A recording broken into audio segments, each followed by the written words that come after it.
Have you ever considered what fundamental idea underpins our right to make choices about our own lives, and how that idea might shape the very rules for interacting with others?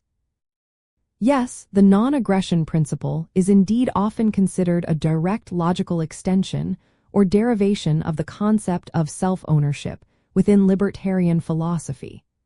This connection is a cornerstone of understanding individual rights and ethical conduct in a free society. The core reasoning begins with self-ownership, which asserts that each individual morally owns their own body and mind, and therefore has ultimate authority over themselves. From this premise, it logically follows that no one else has the right to initiate force or fraud against another person's body or justly acquired property.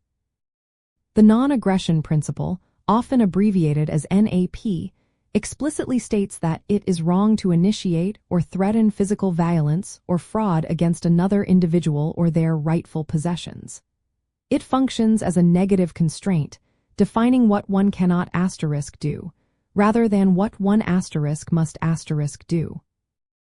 Understanding this derivation helps clarify why libertarians place such a high value on individual liberty and non-coercion. When you accept self-ownership as a fundamental axiom, you then recognize that any act of aggression against another's person or property is a violation of their self-ownership.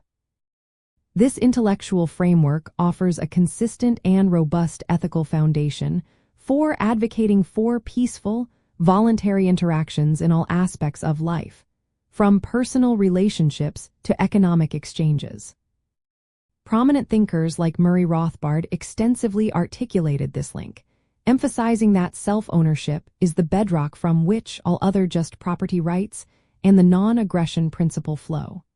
The principle is not a standalone rule but rather an implication of treating individuals as ends in themselves, rather than as means for others' purposes. This view positions the NAP not just as a practical guideline, but as an inherent ethical imperative stemming from human nature and autonomy. Ultimately, recognizing the non-aggression principle as derived from self-ownership offers a profoundly coherent perspective on individual rights and ethical governance.